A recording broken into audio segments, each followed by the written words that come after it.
Aslam friends, welcome back to my YouTube channel. तो चलिए आइए आप हम नावल का पार्ट नंबर 7 स्टार्ट करते हैं। वीडियो अगर अच्छी लगे तो लाइक और शेयर जरूर कर दीजिएगा।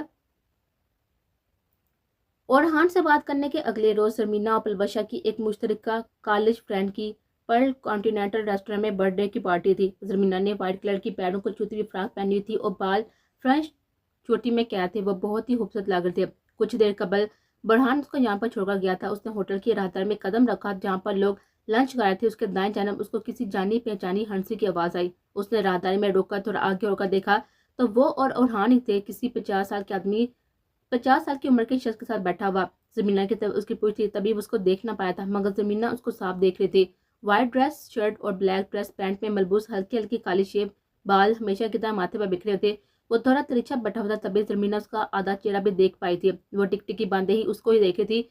उसने सामने बैठे आदमी की आवाज सुनी और तवज्जो उनकी बातों के जन्म कर दिया। अच्छा बरहुदार, बताओ ना आपकी कौन सी लड़कियां कहाँ रहती है, मैं अब्बास को बताऊं और हम तुम्हारा रिश्ता लेकर जाएं। उनकी बात पर मुस्कुराया, गाल पर डिंपल नमाया हुआ था। ये एहतसाम का काम है ना, वही आपको ऐसी झूठी बातें बताता है ना। उसकी बात सुनकर धरतू की ओर में पीछे कर हुई जमीना लड़खड़ाई थी। फौरन धत का तन्ना थाम कर उसने खुद को सहारा दिया था। नहीं बेटा, मैं खुद भी समझदार हूँ, जानता हूँ सब। आसफ अंकल यकीन करें, ऐसा कुछ भी नहीं है। मुझे कोई लड़की नहीं पसंद। ऐसा कुछ होता भी तो सबसे पहले आपको बताता मैं। उरहान की मुस्कुराती हुई आवाज उसके कान में पड़ी। अब मजीद सुनने को कुछ बाकी न बचा था। सब साफ वाजा हो चुका था और जमीना को ऐसा लगा उसके पैर में जान न बची हो। छल होते हुए पैरों और साहब के साथ उनकी मस्जिद कोई भी बात सुनने बगैर हल्के कदम उठाती हुई रेस्ट रूम तक आई और अंदर घुसकर गनीमत यह था कि इस वक्त वहां पर कोई ना था। वॉश बेसिन तक आई और अपना चेहरा मिरर में देखा जो जब्त की शिद्दत से शुरू हो रहा था। उसे खुद अपनी तरफ ना देखा गया था और वॉश बेसिन पर झुककर फुड़ फुड़ कर रोने लगी। कुछ देर तक यूं ही रोने के बाद उसको कुछ आगे समझ ना आया वो क्या करे। वहां से हटकर उसने 2 कदम ही आगे बढ़ाए होंगे कि उसको अपनी आंखों के आगे अंधेरा छाता हुआ महसूस हुआ और वो उधर ही बैठती चली गई। उसको नहीं पता चला था कि आगे उसके साथ क्या होगा, लेकिन अब वो बेहोश हो चुकी थी। बेटा, मैं आपकी उम्र से गुजर कर यहाँ तक पहुंचा हूँ, चलो जल्दी बताना शुरू करो पूरी बात। आसफ साहब ने हतमी अंदाज में बोला था और रुहान को हथियार डालने पड़े। मैं आपको बताता तो ना चाहता था, क्योंकि आप जरा सा सी बात अपने दोस्त यानी कि आगा जान से करते हैं। और रुहान ने मुस्कुराती हुई नजर से उनको देखा था। तुम मना कर दो, मैं नहीं करूंगा। फिर जवाब अब्बास है, जबरदस्त, लेकिन आप प्रॉमिस करें आगा जाकर कुछ ना बताएंगे। मैं कल पेशावर जाना, खुद ही बात करूंगा उनसे। आसफ साहब ने तायद में साहिल लाया, जिस पर ओरहान उनको जमीना के बारे में सब बताना शुरू हो गया। अगर वो 5 मिनट मस्जिद खड़ी हो जाती तो अपने लिए उसकी अकीदत पड़े हुए ये लफ्ज सुनकर नहायल हो जाती, मगर आसफ अंकल, वो दुनिया की हर किस्म की बुराइयों से दूर एक मासूम और पकीज़ा लड़की है। आजकल की लड़कियों जैसी कोई आदत नहीं है उसमें। ये तो मैं ही जानता हूँ कि किस तरह यहाँ तक लेकर आया हूँ उसे। वो हल्का सा मुस्कुराया। उसका लफ्ज लफ्ज उसकी मोहब्बत का गवाह था। आसम मलिक को बहुत ही खुशी थी। उसने अपने लिए एक अच्छी और नेक लड़की का इंतखाब किया था और वो उससे शादी करना चाहता था। अब उन्हें उसकी आने वाली जिंदगी खुशियों खुशियों बड़ी होने की दुआ की थी। और खाने से फरार होकर वो दोनों वहां से उठे, मगर आसम मलिक उसे पेशावर जाने और वहां से वापसी का पूछने लगे। रेस्टोरेंट से बाहर लॉन में आए तो देखा वहां पर एम्बुलेंस खड़ी थी। यहाँ पर क्या हुआ है, इतनी औरतों की रश क्यों लगी हुई है? आजा सबने तशवीश से इस्तफसार किया और हाँ ने बराबर से गुजरते वेटर को रोका। ये क्या हो रहा है यहाँ? उसने परेशान नजर आते वेटर से इस्तफसार किया। सर, एक लड़की रेस्ट रूम में बेहोश हो गई थी। उसकी हार्ट बीट बहुत ही स्लो हो गई है, शायद किसी शॉक की वजह से, इसलिए एम्बुलेंस बुलाई है। वो लड़का तफसील बताकर चला गया था, जबकि ओरहान और आसम मलक पार्किंग की जानब चल दिया। अल्लाह शिफा दे बच्ची को। आसम मलक ने अनजान लड़की के लिए दुआ की थी और ओरहान सरसरी सा आमीन बोलकर कार स्टार्ट कर दी थी। अगर वो जान जाता कि इस वक्त एम्बुलेंस के अंदर जिंदगी और मौत की जंग जो वजूद ला रहा है वो कोई और नहीं उसकी जड़ है, तो वो हरगिज इस वक्त इतना मुतमिन न होता। जिंदगी इस मोड़ पर लेकर आई थी दोनों को कि वो दोनों ही एक दूसरे की हालत से अनजान थे। एक रोशन मुस्तकबिल का सोच रहा था और दूसरा जिंदगी और मौत के दरमियान थी। अस्सलाम वालेकुम, आप बरहान हैदर बात कर रहे हैं? अनजान नंबर से कॉल आई थी। बरहान, जो अभी भी जरमीना का शो का वापसी के रास्ते में था, कॉल पिक कर गया था। वालेकुम अस्सलाम। जरमीना हैदर को जानती हैं आप? बुरहान बहन का नाम सुनकर अलर्ट हो गया था। जी हाँ, मेरी छोटी बहन है वो। क्यों, क्या हुआ? सब ठीक है ना? बुरहान साहब, उसकी बहन इस वक्त हॉस्पिटल में है। उनको स्ट्रोक हुआ है, जिसकी वजह से आप फौरन हॉस्पिटल पहुंचे। बुरहान शदीद परेशान हो गया था। आप मुझे अस्पताल का नाम बताएं। और फिर वह कार बड़ी रफ्तार से चलाकर हॉस्पिटल का सफर तय कर गया था। घर में ही उसने इतला देती थी। आईसीयू के सामने खड़ा वो डॉक्टर के बाहर आने का इंतजार कर रहा था। इतनी ही देर में हैदर और कुजई और जहरा भी आ गए थे। जहरा मुसलसल रो रही थी, जबकि हैदर साहब बहुत ज्यादा फिक्रमंद। मामा, प्लीज रोना बंद करें, दुआ करें मीने के लिए इस वक्त। बुरहान माँ को सीने से लगाए हुए चुप करवाने लगा। इतनी देर में डॉक्टर भी बाहर आए। डॉक्टर साहब, क्या हुआ मेरी बेटी को? इनको किसी ट्रॉमे की वजह से ब्रेन स्ट्रोक हुआ है, आप लोग दुआ करें। मगर डॉक्टर साहब ऐसे कैसे मुमकिन है, वो तो मेरे दोस्त की सालगिरह में गई थी ना। देखिए मिस्टर हैदर, ये 1 घंटा बहुत ज्यादा क्रिटिकल है जरमीना के लिए, आप बस दुआ करें उनको होश आ जाए, वरना वो कोमे में भी जा सकती हैं। हैदर साहब को लगा था कि अस्पताल की छत उनके सर पर आ गिरी है। वो लड़खड़ाए थे। बढ़ान उनका हाथ थामा और उनको जरा बेगम के बराबर सीट पर बिठाया। वो घुटनों के बल उनके सामने बैठ गया। मामा, बाबा, कुछ भी नहीं होगा उसको, आप लोग टेंशन भी ना लें, बस दुआ करें। बहरान, तुम खुद को छोड़कर आए थे ना वहां पर, वो ठीक तो थी ना, ये अचानक क्या हो गया मेरी मासूम बेटी को। वे हिचकियों से रो थी और हैदर साहब सर थाम कर बैठ गए। मामा, अब बस करें, अब बाबा की तबीयत खराब हो रही है, आपको इस तरह से रोता देखकर। जोहरा बेगम ने आंसू साफ कर अपने शोहर के जन्म देखा था, जो कि बहुत ही नाराज से लगे थे उनको। उन्होंने फिर उनके कंधे पर सर रख दिया।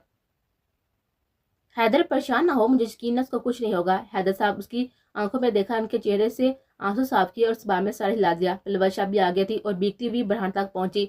बढ़ान भाई, क्या हो रहा है ये सब? मैं कितनी देर से जमीना को काल मरा रही थी, मगर अब जाकर उठाया गया है और अजीब बकवास कर रही बाहर वो लड़की। ऐसे कैसे मीना को स्ट्रोक हो गया?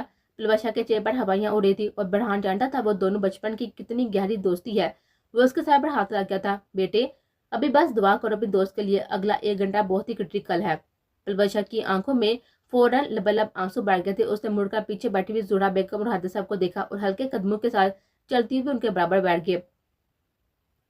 जोहरा बेगम ने उसको रोता हुआ देख लिया था, फौरन उसको सीने में बीच लिया था और फिर क्या था, अलबशा फुड़ फुड़ कर रो दे। जोहरा बेगम उसका सर हिलाती रही थी जब तक वो चुप ना हो गई। इतनी देर में ऑपरेशन थिएटर से डॉक्टर बाहर आया था और सारे यकदम उठकर दरवाजे की तरफ बढ़े। मुबारक हो आप सबको, जरमीना खतरे से बाहर है, कुछ देर बाद आप लोग उनसे मिल सकेंगे। हैदर साहब, अब मेरे साथ मेरे रूम में है, मुझे कुछ बातें करनी है आपसे। वो सब अल्लाह का शुक्र अदा करते और अब बेपना खुश भी थे। हैदर बीवी के गले लगने के बाद डॉक्टर के रूम में चले गए थे, जबकि बुरहान मस्जिद जाने का इरादा रहता था। जोहरा बेगम और पलवशा वापस कुर्सी में जाकर बैठ चुकी थी। आंटी, मैं मामा को बता कर आती हूँ, वो परेशान हो जाएंगी। जी बेटा बताओ, लेकिन उनको अभी ये ना बताना कि मीने अस्पताल में है, फालतू में सारा परेशान हो जाएंगे। जी ठीक है आंटी। वो सार हिलाती हुई राहदारी के जन्म चाल दिए। हैदर साहब, क्या आपके घर में किसी किस्म का कोई मसला हुआ है जिसके बाद शर्मिना परेशान हो? नहीं डॉक्टर साहब, कुछ भी नहीं हुआ, हम तो खुद हैरान है। सुबह मैं अपनी बेटी से मिलकर ऑफिस गया था, वो हंस खेल रही थी और अब शाम में ये हो गया। मेरा बेटा बुरहान उसको उसके दोस्त की सालगिरह में पीसी ड्रॉप पर कराया था।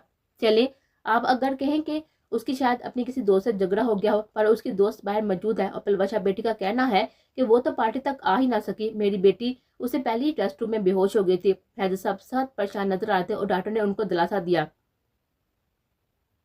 अच्छा, फिर वो स्टूडेंट है, यकीनन पेपर वगैरह की टेंशन होगी उनको। जी ये हो सकता है डॉक्टर साहब, वो अपनी पढ़ाई के मामले में बहुत ही सास है, उसके पेपर नजदीक भी है। बहरहाल वो अब बिल्कुल ठीक है, आप सबको परेशान होने की कतई जरूरत नहीं है। बस फिलहाल आप लोग इससे इस बारे में कोई भी सवाल ना कीजिएगा। अल्लाह ना करे दोबारा ऐसा कुछ हुआ तो बहुत ही बड़ा नुकसान भी हो सकता है, ख्याल रखिएगा। जी डॉक्टर साहब, बहुत शुक्रिया। और फिर वो रूम से बाहर आ गए। सबको डॉक्टर की हुई गुफ्तगू का बताया, जिस पर सबने सर हिलाकर तायद की और फिर नर्स की इजाजत मिलने पर वो सारे एक एक करके उससे मिलने जाने लगे।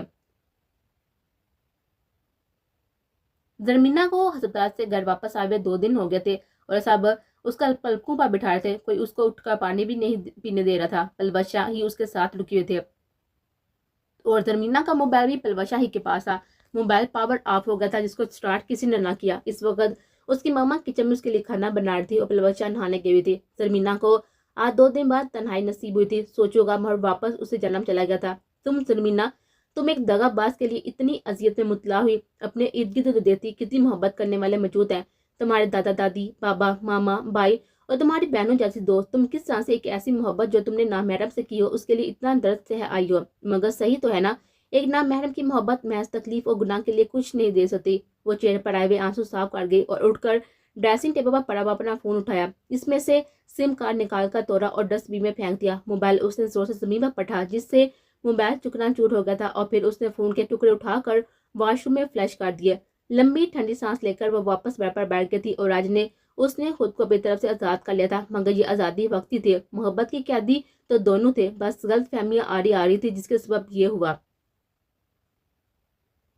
ओरहान पिछले 2 दिन से उसको लातदाद कॉल्स और मैसेजेस कर चुका था, पर उसका नंबर मुसलसल पावर ऑफ जा रहा था। वो उसकी पढ़ाई और पेपर्स की नजदीकी का सोचकर मुतमिन हो गया कि वो तैयारी करी होगी। वो ये सोच कर पेशावर आ गया था कि इतने दिनों बाद अपना शहर, अपनी हवेली उसको जन्नत सी लगी उस पर उसकी मोरे और आगा जान की मोहब्बत पर इस्तकबाल ने सोने पर सुहागा का काम किया। वो सबकी मोहब्बतों में बीतता हुआ घर में दाल हुआ था और मिलने मिलाने के बाद अपने कमरे में आराम करने चल गया। सोया तो सुबह आंख खोली, वो फ्रेश होकर नीचे खाने की मेज पर आ गया। मेरे लाल, सही से सोया ना तुम? वो चेयर घुसी कर बैठने के बाद उनका हाथ चूम गया था। मेरी प्यारी मोरे, मैं ठीक से सोया हूँ। आपके हाथ का पराठा खाने के लिए तरस गया था मैं कराची में। उससे फौरन हाथ बढ़ाकर नाश्ता अपने करीब किया था। आगा जान और मोरे अपने हुबरू बेटे को मोहब्बत पाश नजर से देखेंगे। अच्छा, मुझे आप लोगों से एक बात करने की इजाजत चाहिए, वो खाने के दौरान बोला। बोलो मेरे जवान। अब्बास अफंदी ने उसको फरिया नजर से देखा। आगा जान, मोरे, मुझे लंदन में स्कॉलरशिप की ऑफर हुई है, मास्टर की। आप लोगों ने इजाजत है? मेरी तरफ से इजाजत है आपको। अब्बास को अपने बेटे पर फख्र महसूस हुआ था। उनका बेटा तलीमी मैदान में हमेशा से झंडे गाड़ता हुआ आया था और अब इस इम्तिहान में भी सडहुरू हुआ था। मैं नहीं जाने दूंगी तुमको, उरहान। मोरे ने साफ इनकार किया था। अब्बास साहब और उरहान एक दूसरे को देखे गए, जानते थे उनका मराना दोनों बाप बेटे के बाएं हाथ का खेला। और आज से 5 साल पहले उसने कराची जाने पर भी ऐसे ही मना किया गई थी, लेकिन फिर मान गए। ऐसा ही अब भी होना था। अच्छा, आप बताएं भाई भाभी कहाँ है? वो सवात गया है, बहू के मेके में इंतकाल हो गया था ना, उसी की ताजियत करने। मोर ने बताया, जिस पर उरहान सारे ला गया। इन्नल्लाहि व इन्ना इलैहि राजिऊन। अल्लाह दर्जात बुलंद फरमाए मरहूम के। कौन था? फौजिया के चाचा थे। उरहान सारे ला गया। उसके बाद दोनों मियाँ बीवी अपने बेटे से शायर की जिंदगी के बारे में पूछने लगे और उरहान उनको मुस्कुराकर सब बता रहा था।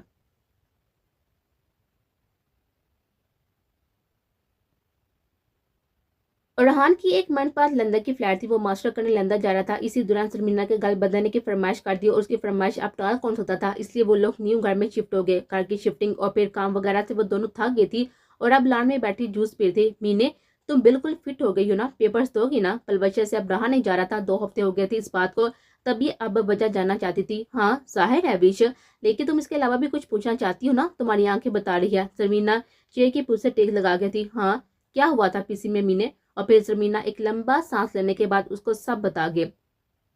पलवशा की आंखें गम और गुस्से से शुरू हो गई थी। इस कदर गिरी हुई हरकत, मैं ये इनको तो ऐसा ना समझ थी। अब क्या करोगे तुम मीने? कुछ नहीं भाई, बस अब वो सोचते रह जाएंगे कि क्या हुआ, मेरा निशान भी ना मिलेगा। घर चेंज हो गया, फोन और सिम मैंने तोड़ डाली है, खेल खत्म। पलवशा ने उसको उसके फैसले पर सराहा। मोरे, आपको मालूम है वो मुझसे नाराज है आजकल। वो इसका उनकी गोद में सर रख के लेटा हुआ। मोरे उसके बाल संवार थी और हाँ ने कल रात में अपनी अम्मी को जमीना के बारे में सब बता दिया था और उसकी तस्वीर भी दिखाई थी। मोरे को वो खूबसूरत छोटी सी लड़की अपने हुबरू बेटे के लिए बहुत ही पसंद आई। क्या कर दिया तूने मेरी बहू के साथ? उन्हें उसके सभी चेहरे को देखा जो उसके जिक्र पर मसलसल मुस्कुरा रहा था और आंखों में खुशियों का जहां आबाद था। आपकी जो बहू है ना, वो आप ही की तरह की वाकया हुई है। जैसे आप साथ नालान रहती है ना, मेरी वर्को होलिक नेचर से उसको भी इतनी चिढ़ है इस चीज से। उसको कहना है कि मैं अपनी पढ़ाई को रिश्तों के बीच में ना लाया करो। वो क्या कर लगा था, बोल गया था, जबकि जब मोड़े उसके मुस्लिम गुस्से से घूर गए थे। तो सही तो कह रही थी, तुम ये बात समझो मेरे बेटे, आगे आने वाली जिंदगी में आसानी होगी कि हमेशा बाहर का काम बाहर रखोगे और घर में ना लाओ।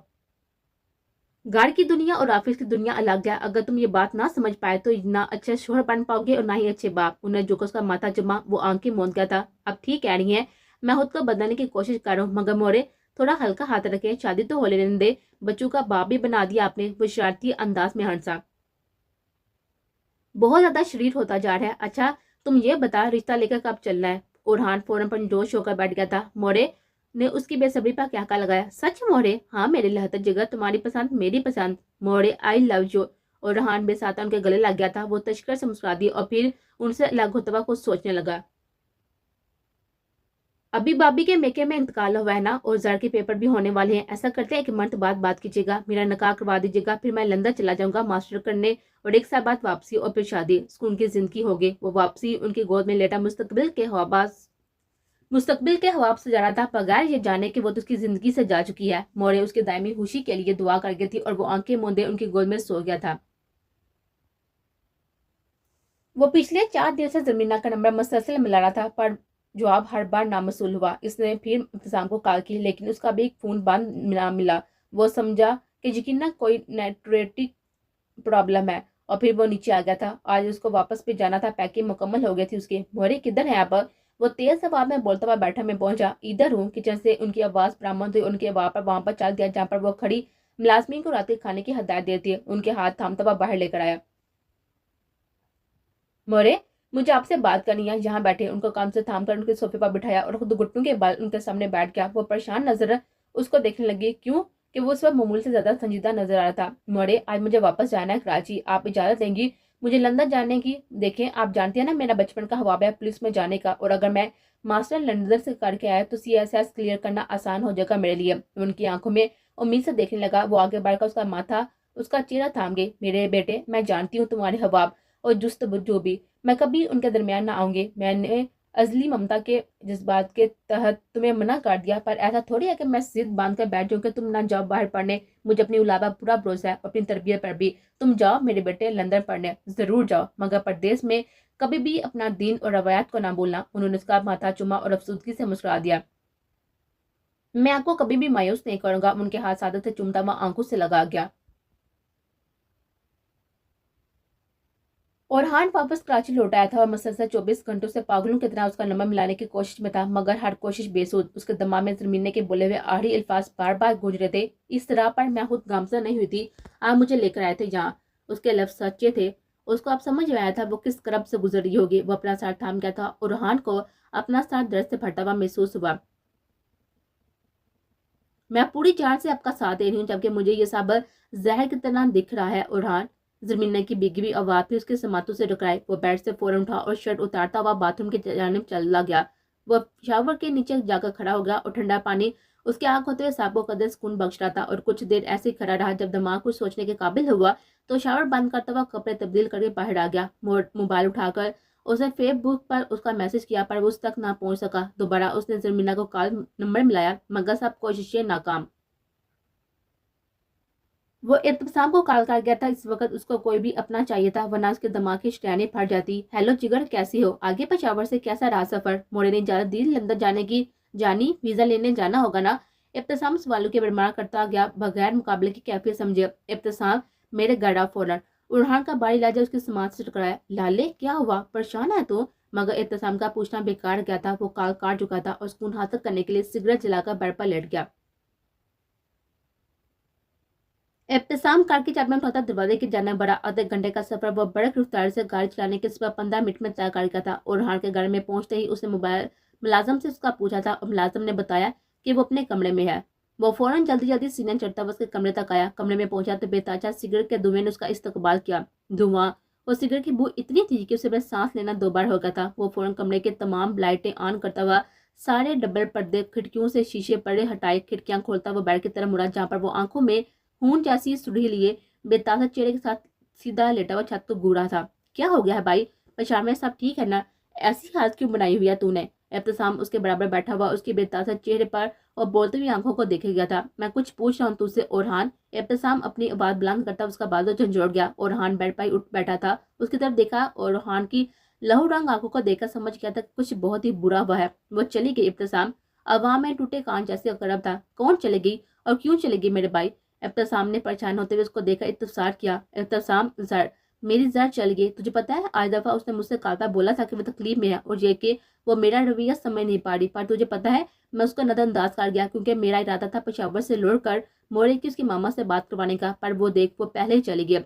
और हान इस वक्त शदीद इस्तराब की कैफियत में था और इब्तिसाम को उसके हाथ पर तरस आया। कितनी दफा समझाया था कि अगर नहीं हो रहा तो कभी दिल ना लगा वहां पर नहीं, वो कर गया वैसा। अब खुद भी तकलीफ में था और यकीनन वो लड़की भी तकलीफ में होगी, मगर इस वक्त मैं दोस्त को ये बोला नहीं चाहता था। तुम्हें कैसे पता कि वो चलेगी? कॉल करो, मैसेज करो, उसके सोशल मीडिया अकाउंट्स पर मैसेज करो। और हाँ ने अपना सर थाम लिया था। मैं ये सब कल रात से कर रहा हूँ पेशावर में। मैं समझा कि न्यूट्रिक प्रॉब्लम हो गया है, मगर यहाँ पर भी वो नहीं है। सोशल मीडिया अकाउंट्स पर भी मैसेजेस नहीं पहुंच रहे। अपने सामने उसका कांधा से लाया। अच्छा देख, परेशान हो, यकीनन कोई प्रॉब्लम होगी या वो तुझसे नाराज होगी। एक काम करते हैं, मुझे नंबर दे, मैं मोबाइल से कॉल करके देते हैं। और हाँ ने फोन पर फोन टटोला और फोन हाथ लगते ही उसको थमाया। इतना सामने उसके फोन से सरमीना का नंबर अपने मोबाइल में फॉरवर्ड करता हुआ अब फोन स्पीकर पर लगाया। जवाब का इंतजार करने लगा, पर 1 मिनट के बाद जवाब नाम मसूल हुआ। और हान जो पुर अमीन नजर से उसको हाथ में थामा हुआ फोन देख रहा था, अब वापस अपने हाथों पर सर गिराकर बैठ गया। उठ। इब्तिसाम उसका हाथ पकड़ता हुआ कमरे से बाहर निकला। किधर जाना है? मैं नहीं जाना चाहता अभी कहीं भी। और हान अपना हाथ छुड़ाने वाली ऊंची आवाज में पूछा गया, तुझे पता है ना उसका घर का पता? चल घर पर पता कर कर आते हैं। और हान उसकी ताई में साहिल लाता हुआ लाम उसके पीछे आया और दोनों दाएं बाएं इब्तिसाम के घर में बैठे हुए थे। और हान जो कि ड्राइवर सीट पर था, तेज रफ्तार से गाड़ी मेन गेट से बाहर निकाल गया। 5 मिनट में वो बहादुराबाद से कारसाज पहुंच चुके थे। उसके स्ट्रीट पर गाड़ी मोड़ते हुए उसके घर के आगे कार रोक गया था।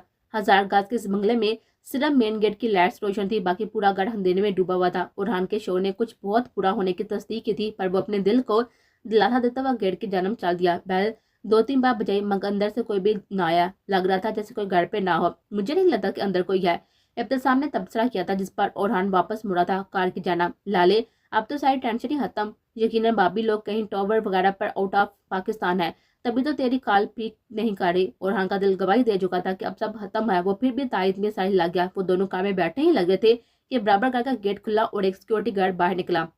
ओरहान गेट खुलने की अवापा मुड़ा, उस गार्ड से हाथ मिलाया और बात का आगाज किया। अस्सलाम वालेकुम, आपको कुछ पता है कि बराबर वाले बंगले में रहने वाले हैदर और कुजैर साहब किधर गए हैं? वालेकुम सलाम। ये लोग तो कोई तकरीबन 1 हफ्ता पहले इलाका छोड़कर चले गए हैं। घर भी फरोख्त कर दिया था, कुछ दिन में नए लोग भी आ जाएंगे। ओरहान का चेहरा सबसे लाल हो चुका था। अच्छा, कुछ पता है कि कहाँ गए हैं? वो बालों में हाथ फेरता हुआ इस तरह भी कैफियत में पूछ लगा। साहब, उनका बड़ा बेटा लंदन जा रहा था, तो शायद पूरी फैमिली पाकिस्तान से बाहर जाने का इरादा रखती थी। गार्ड्स ने कुछ तशवीश से सामने खड़े हुए जवान मर्द की तरफ देखी, जिसकी अंदरूनी कैफियत की अक्कासी और खूबसूरत चेहरा और गर्दन की उभरी हुई रगें काली थी। सही, शुक्रिया बहुत, खुदा हाफिज। वो उसे वापस हाथ मिलाता हुआ कार के जाना बढ़ रहा, जहाँ पर इब्तिसाम खड़ा इंतजार कर रहा था। उसका कुछ हुआ, कुछ पता चला? उरहान कार में बैठ गया था, उसके पीछे इब्तिसाम भी। तुम कार ड्राइव करो, ओके काले तंग, तू बता, तू क्या बताया गार्ड ने? उरहान सिर की पूछ से टेक लगाता वो आंखें मूंद गया। चली गई है मुल्क से बाहर, सब खत्म हो गया, अब सजा का वक्त है बस। उरहान स्पाट अंदाज में गोया हुआ था। क्या चली गई? कहाँ चली गई? ऐसे छोड़ दो, अब जो होना था ना वो हो गया। अब तुम्हारे दोस्त के मुकद्दर में एक अंधेरा मुस्तकबिल है। इब्तिसाम मैं उसका मुंह देखता रह गया।